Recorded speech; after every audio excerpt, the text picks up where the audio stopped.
মাত্র 120 টাকায় সীতাকুণ্ড ভ্রমণ। সোশ্যাল মিডিয়ায় এমন চটকদার ব্লগ বা ভিডিও দেখে ফ্যামিলি নিয়ে সীতাকুণ্ড যাওয়ার প্ল্যান করছেন?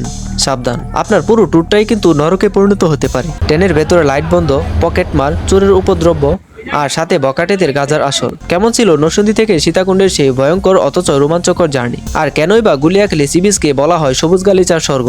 সবকিছু জানতে ভিডিওটি একদম শেষ পর্যন্ত দেখুন, কারণ আজকের ভিডিওতে কোনো লুকুচাপ নেই, দেখাবো একদম রিয়েল এক্সপিরিয়েন্স। আসসালামু আলাইকুম ভিউয়ার্স, আমাদের যাত্রা শুরু হয়েছিল নরসিংদী থেকে। চট্টগ্রাম মেল ট্রেন নরসিংদীতে থামলেও সিট পাওয়ার কোনো উপায় ছিল না, তাই বিকেলবেলা কর্ণফুলী ট্রেনে করে আমরা চলে আসি কমলাপুর রেলওয়ে স্টেশন। অবশেষে আমরা চট্টগ্রাম মেল ট্রেনের টিকিটটি কাটতে পেরেছি। টিকিটের মূল্য হচ্ছে 150 টাকা। এখন আমরা ট্রেনে উঠবো আর কি। লাইনে দাঁড়িয়ে টিকিট তো কাটলাম, কিন্তু অদ্ভুত ব্যাপার দেখুন, টিকিটের গায়ে প্রিন্ট করা 125 টাকা, অথচ সিল মেরে সেটার দাম রাখা হচ্ছে 150 টাকা। 125 টাকা কইরা সেদিকে আসেন। ভাই 125 করে দিরে। হ্যাঁ 150 কো দেখান তো 25 করে দেন 125। এই যে সিলভার এই সিবি সরা সব মারা যায়। আমার কি এত সময় আছে? আচ্ছা দেন। পাঁচটা ভাই তাহলে দিলাম। পাঁচটা ভাই। একচুয়ালি 25 টাকা বেশি নিতেছে। আর টিকিট কাটছি।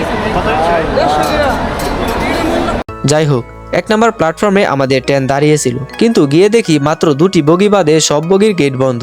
যেগুলো খোলা সেগুলোতেও তিল ধারণের জায়গা নেই। উপায় না পেয়ে এক আনসার ভাইয়ের সাহায্য চাইলাম। উনি 100 টাকার বিনিময়ে সিটের ব্যবস্থা করে দিতে চাইলেন এবং গেটের টুকাইদেরকে বললেন আমরা নাকি ওনার স্টাফের আত্মীয়। অবশেষে সিট তো পেলাম, কিন্তু অবাক করার বিষয়, আনসার ভাই পরে আর কোনো টাকা নেননি। ওনাকে ধন্যবাদ জানিয়ে বাড়ি থেকে আনা বিরিয়ানি দিয়ে রাতের ডিনারটা সেরে নিলাম। ট্রেন ছাড়ার কথা ছিল 11টা 45 মিনিটে, কিন্তু ছাড়লো 12টা 30 মিনিটে। আর ট্রেন ছাড়তে শুরু হলো আসল বিপত্তি।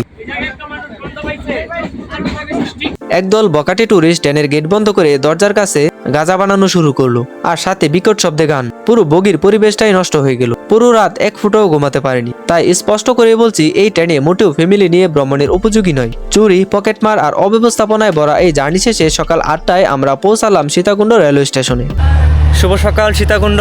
আমরা এইমাত্র সীতাকুণ্ড রেলওয়ে স্টেশনে পৌঁছাইলাম।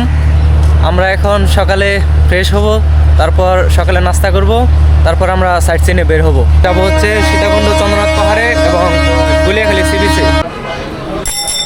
সীতাকুণ্ড রেলওয়ে স্টেশনে নেমে মাত্র 50 থেকে 60 টাকায় সকালে নাস্তা শেষ করলাম।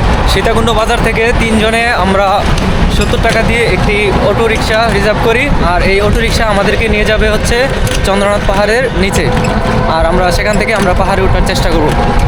এরপর 80 টাকা দিয়ে একটি অটো রিজার্ভ করে আমরা চলে এলাম চন্দ্রনাথ পাহাড়ের নিচে, যদিও জনপ্রতি ভাড়া মাত্র 20 টাকা। আমরা এইমাত্র চন্দ্রনাথ পাহাড়ের নিচে চলে আসলাম গাড়ি দিয়া। এই যে পাহাড়, এই যে আপনারা যারা নিচ থেকে লাঠি নিতে চান পাহাড়ে ওঠার জন্য অবশ্যই লাঠি নেবেন। আর লাঠি হচ্ছে 40 টাকা করে দিতে হয়, আর যদি আবার রিটার্ন দেন তাহলে 20 টাকা ফেরত দিয়ে দিবে। আর ব্যাগ রেখে যেতে পারবেন, প্রতি ব্যাগ প্রতি সম্ভবত 20 টাকা টোকেন দিয়ে দিবে। আবার টোকেন দিবেন, তারপর আপনার ব্যাগ ফেরত দিয়ে দিবে আর কি। অটো থেকে নেমে আমরা পাহাড় চড়ার সঙ্গী হিসেবে 40 টাকা দিয়ে একটি করে বাস ভাড়া করে নিলাম। নিয়ম হলো বাস ফেরত দিলে 20 টাকা ব্যাগ পাওয়া যাবে। আমাদের টার্গেট ছিল যতটুকু রাস্তা পাকা বা কংক্রিটে ঢালাই করা ঠিক ততটুকু পর্যন্তই যাব। আমরা ধীরে ধীরে উপরে উঠতেছি। এখন হচ্ছে ইটের রাস্তা, তারপরে হচ্ছে আসল ট্রেকিং শুরু হবে। সেখান থেকে আর কোনো রাস্তা নাই, শুধু পাহাড়। বৃষ্টি নামা শুরু হয়েছে।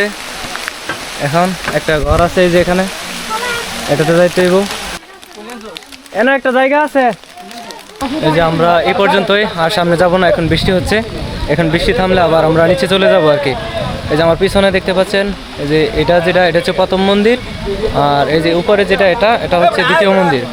চট্টগ্রামের সীতাকুণ্ড বাজার থেকে মাত্র 4 কিলোমিটার পূর্বে অবস্থিত এই রহস্যময় আর অনিন্দ সুন্দর চন্দ্রনাথ পাহাড়। এটি মূলত চট্টগ্রামের অন্যতম সর্বোচ্চ পাহাড় চূড়া। প্রতিদিন দেশের বিভিন্ন প্রান্ত থেকে হাজার হাজার প্রকৃতপ্রেমী এবং অ্যাডভেঞ্চার প্রিয় পর্যটক এই পাহাড়ের সৌন্দর্য উপভোগ করতে ছুটে আসেন। ভ্রমণ পিয়াসীদের জন্য এটি বাংলাদেশের অন্যতম আকর্ষণীয় এবং রোমাঞ্চকর একটি ডেস্টিনেশন।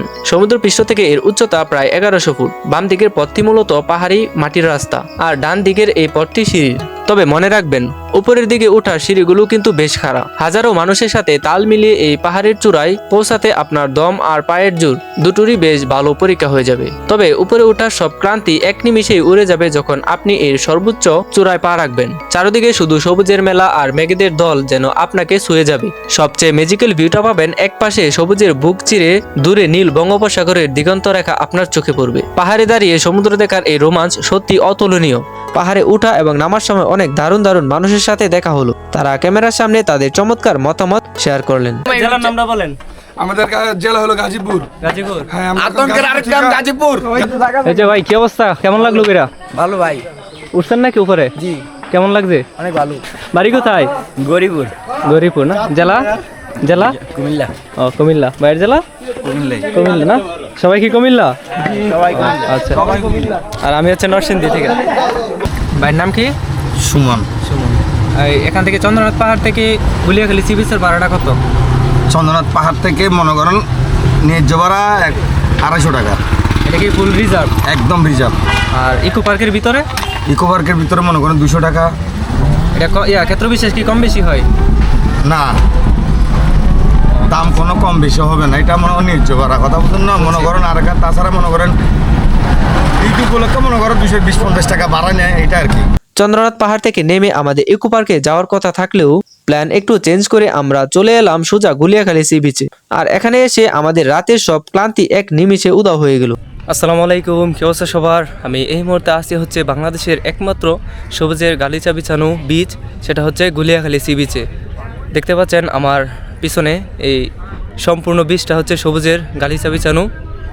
এই যে এক পাশে হচ্ছে বঙ্গোপসাগর আর বঙ্গোপসাগরের এ পাশে হচ্ছে সবুজের গালিচা বিছানো এই বিচ। এই বিচটা আসলে অনেক সুন্দর, আপনারা এখানে আসে ঘুরে যেতে পারেন।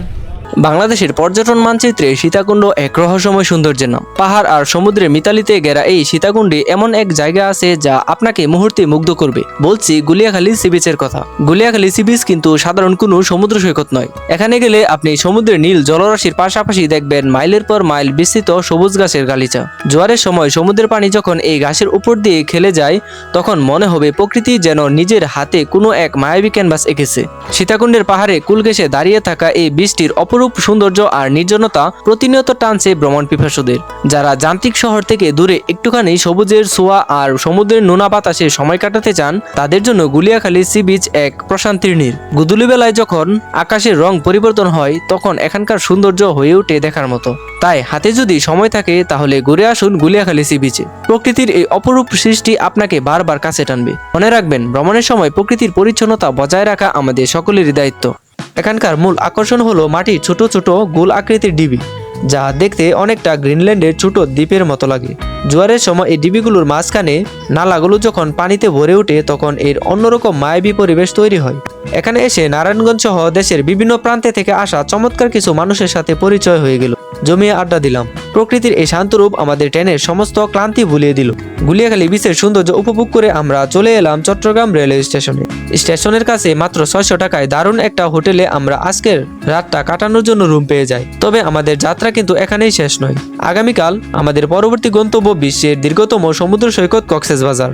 বন্ধুরা, আজকের এই রিয়েল লাইফ ট্রাভেল এক্সপিরিয়েন্স ব্লগটি আপনাদের কেমন লাগলো?